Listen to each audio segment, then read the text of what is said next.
NFL rumors today are made possible by Magic Spoon. Get yourself healthy cereal that also happens to taste delicious as well. 13 grams of protein, 4 grams of net carbs as well, and 0 sugar on top of that.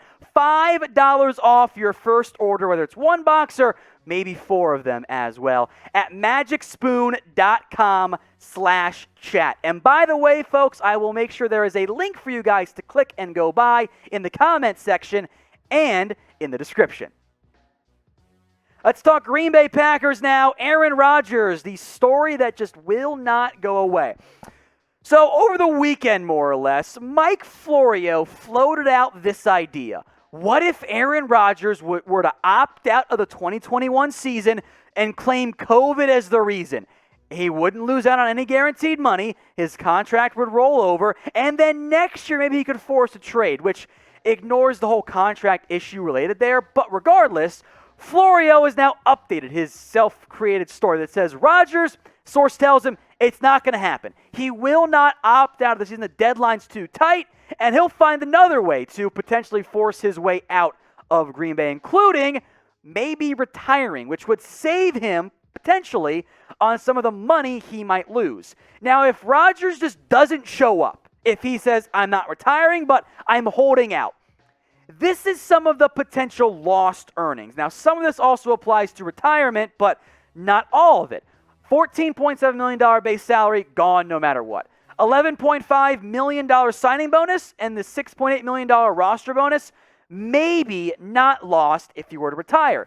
$2 million in training camp fines, probably going to lose it on that no matter what. However, that's a lot of money. That's $35 million that Rodgers would either lose or have to pay back to Green Bay. Now, Green Bay might not mandate some of those bonuses be returned, but if he retires or holds out, it means it's ugly. And it means that things are going to continue to get even worse. So the deadline to opt out of the 2021 season is just around the corner.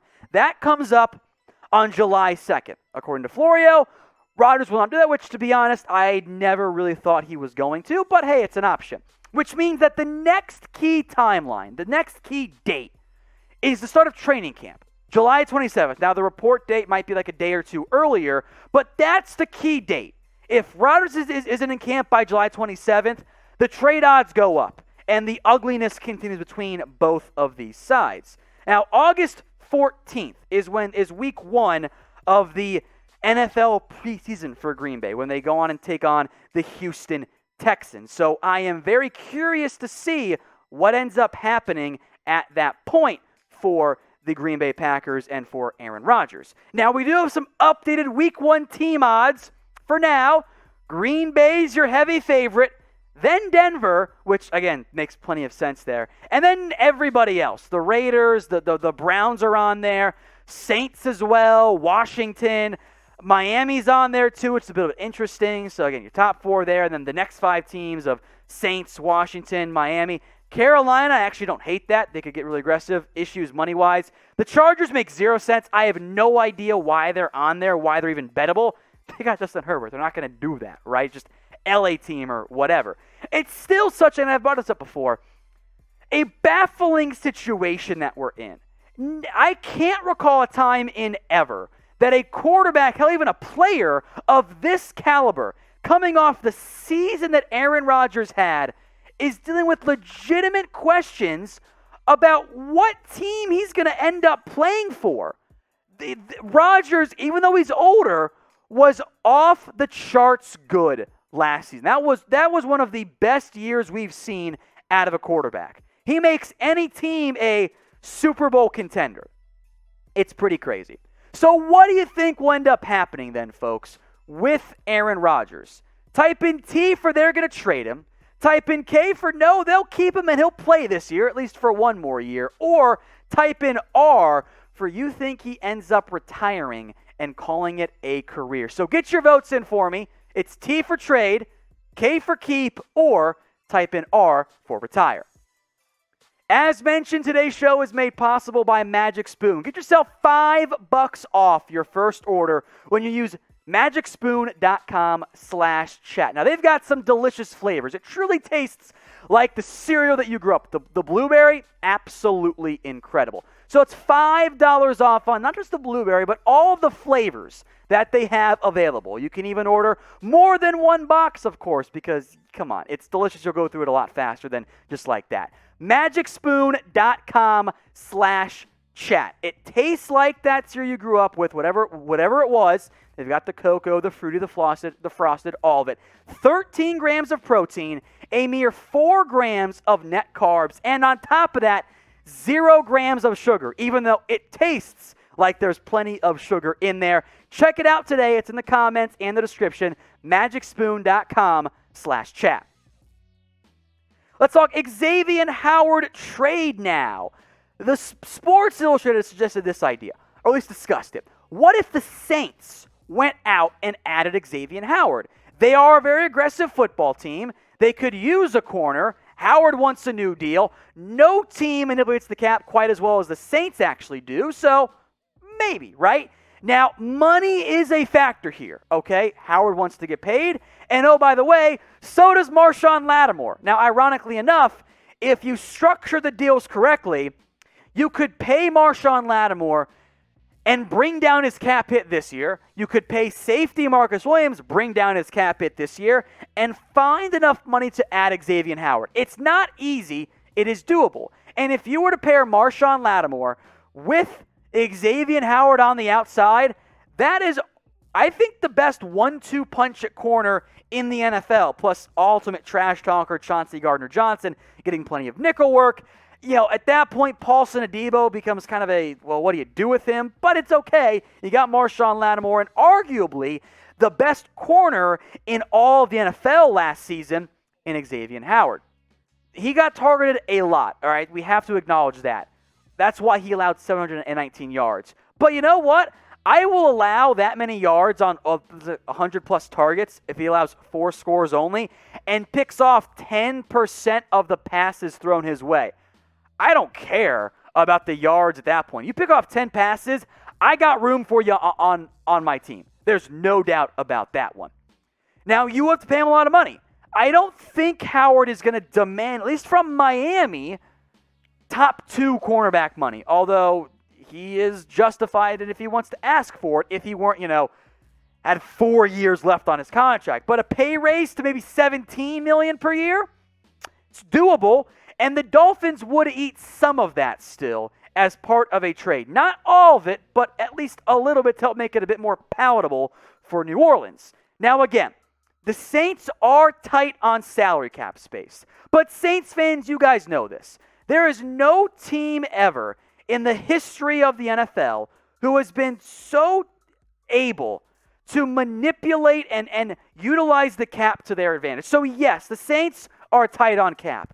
They've shown time and time and time again that they can manipulate it. They know how to adjust and fudge and make all the math work out and afford players that most teams are like, oh, we can't do it, sorry, salary cap. And I give the Saints a ton of credit for that.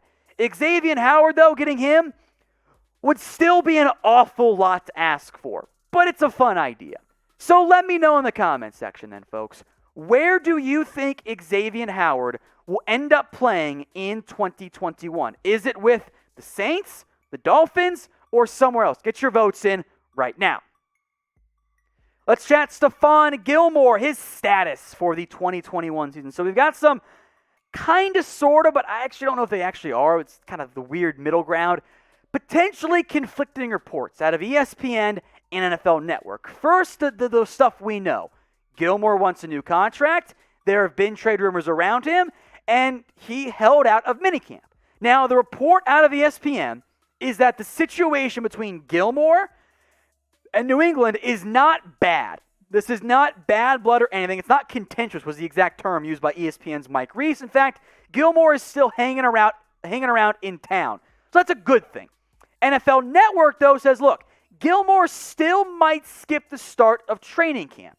Here's what NFL Network's Mike Girardi said in a recent radio interview. Quote, so I'm thinking he's not showing up for the beginning of training camp. They're going to be fine with it because they're going to let it play out, see if J.C. Jackson, the team's number 2 corner, can handle it. They're going to find out that J.C. can't handle being a number 1. So I'm going to go, let's say, 73% he's starting week 1 for the Patriots. That still leaves about a 25% chance he's elsewhere. And if Gilmore isn't there for the first day of camp, the trade rumors are going to reach, or at least the trade desire and speculation, is going to reach a fever pitch at that point. And I like J.C. Jackson, but I think what Garrity was saying is he's probably better as a Marcus Peters style number 2, where he makes a lot of plays, but isn't necessarily a true lockdown guy. Now, there is the matter, of course, of paying Stephon Gilmore, something that, yes, the Patriots can do. The Patriots are in a position, if they want to be, where they can give big money to Stephon Gilmore. Now, in terms of what that contract looks like, at his age, I don't necessarily think that Gilmore can command $20 million a year. I think the better benchmark for him to at least aim for internally is to clear Darius Slay. Similar ages, Gilmore's better. Give him $17 million per year, maybe $17.3 to beat Trey White out of spite because, former Bills, whatever. That is doable for all parties involved. I think the number one red flag for New England is that Gilmore wasn't as good in 2020. And as we saw before, Brady, for example, Bill Belichick is always willing to move on a year or two. He moved on from Chandler Jones to trade him early, even though he was still very young, and has been great for Arizona. The Cardinals won that trade, folks. But Gilmore's coming off an injury and a down season. So I think there is at least some semblance of doubt, at least internally, for New England about just how much longer Gilmore will remain one of the best corners in the NFL. So let's say you're Bill Belichick. What would you do with Stephon Gilmore? Get your votes in for me. Type in P for you would rather pay him right now, or type D for you want to dump him. Let me know what you guys think in the comments section. What do you want to do with Stephon Gilmore? Again, it's P for pay, or you can type in D for him. Now, that dump could be now, or heck, it could even be after this season. Either way, get your votes in. P for pay, D for dump. You guys are watching NFL Daily, and if you want more videos, then subscribe. We got NFL videos and NBA ones too, folks, coming out every single day. In fact, it's actually multiple times a day. So if you want to know what's going on around the NFL, hit that big red button right now. Trade talk now around Landon Collins. An interesting story I wasn't really prepared for, but hey, here we are, right? So Bleacher Report suggested one player on each NFL team that team should try to trade away. And their name was Landon Collins. And I do get it, amid the whispers, I'll call it, that he could move to linebacker, which Collins himself shut down pretty quickly.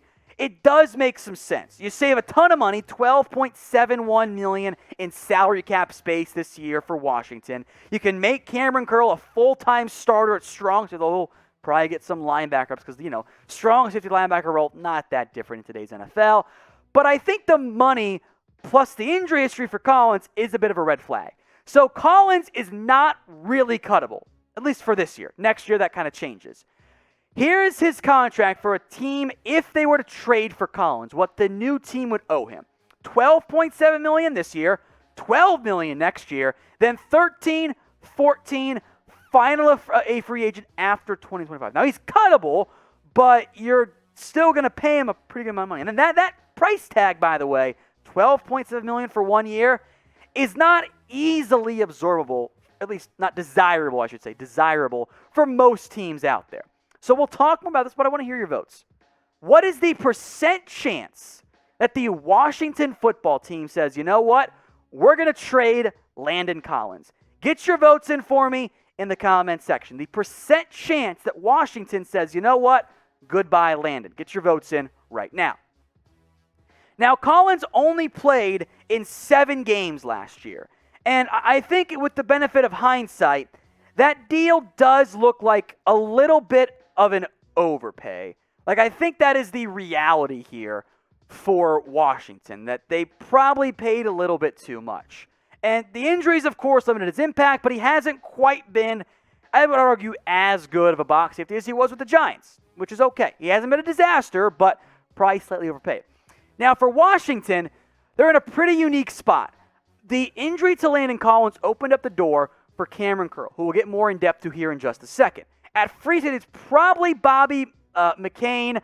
Maybe Troy Apke ends up not sucking. We'll see. They drafted Derek Forrest in the 5th round out of Cincinnati. They got Jeremy Reeves and DeShazer Everett. If you were to trade Collins, it does leave you thinner at that position. However, it also guarantees more playing time for someone that has proved he's worthy of more playing time. The reality is Cameron Curl was better last year than Landon Collins. That's a kind of a double-edged sword. On one hand, you don't want Collins to get beat up by Cam Curl, but he was awesome last year. 3 interceptions, 4 pass breakups. Cam Curl was one of the best finds in all of football last season. So I still want Cam Curl to play. If you can find a trade partner for Collins, I would consider it. But in reality, I think the most likely outcome, he does not get dealt, at least not yet.